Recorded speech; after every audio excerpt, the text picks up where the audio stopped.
Здравейте на всички и добре дошли отново в канала Пари от интернет.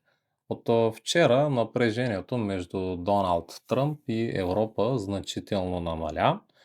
Беше съобщено, че Тръмп се е отказал от заплахите за нови мита и е постигнато споразумение по темата за Гренландия. След тези изявления пазарите реагираха положително. Този внезапен обрат доведе до промяна в нагласите на инвеститорите към риска. Част от капитала, който временно се беше насочил към по-защитни активи, започна отново да се връща към рисковите пазари. Както фондовите пазари, така и криптовалутите отчетоха облегчение. В същото време златото и среброто преживяха краткосрочни разпродажби, породени от паника. Още от снощи обаче и двата метала отново възобновиха възходящото си движение. Каква е причината за това? Отговорът е ясен, стабилно и продължаващо търсене. Централните банки продължават да увеличават златните си резерви заради геополитическата несигурност и намаляващото доверие в щатския долар.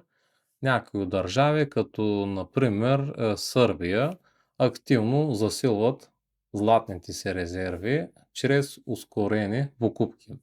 Според последните налични данни към края на 25-та година, страни като Полша, Бразилия, Казахстан, Узбекистан, Китай и Индия остават нетни купувачи на злато.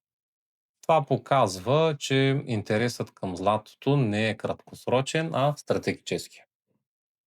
Тази тенденция се потвърждава и от големи финансови институции. Наскоро Goldman Sachs публикуваха анализ, в който насочват силното търсене на злато от страна на централни банки и частни инвеститори. В резултат на това банката реагира нагоре прогнозата си за цената на златото и очаква ръст от около 25% с цел около 5400 долара за троянция. Според пазарните очаквания, подобно движение може да се реализира в рамките на следващите месеци, а при запазване на текущите условия са възможни и по-високи нива.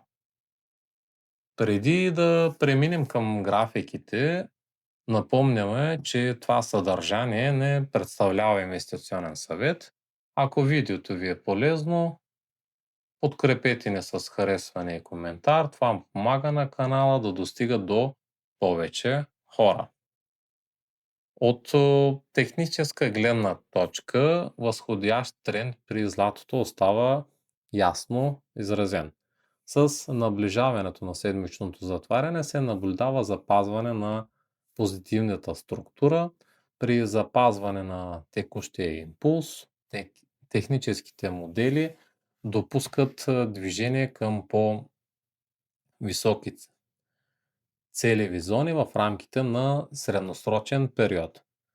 Фундаменталната картина също остава подкрепеща. Очакванията са, че през 26-та година геополитическите конфликти няма да намалеят, а антиамериканските настроения ще продължат да оказват натиск върху долара.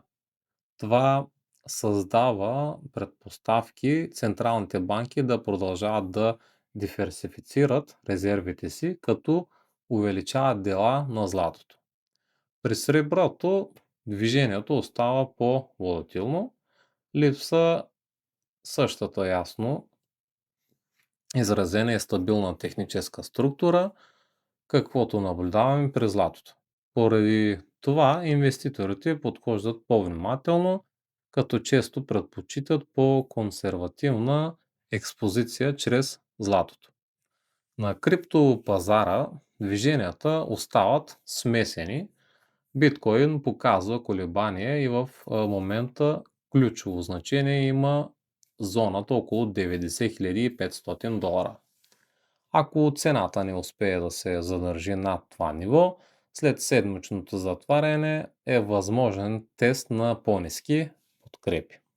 При устойчиво задържане над тази зона обаче, следващата цел е около 101 000 долара. Подобни движения се наблюдават и при Ethereum, XRP и Solana. По-слабата картина при графиката Total 3 подсказва, че по-малките алткоини продължават да изпитват натиск.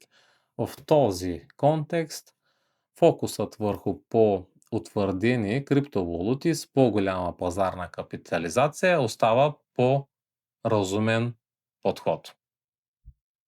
Благодарим ви, че бяхте с пари от интернет. Пожелаваме успешен уикенд и до следващото видео. Чао, чао!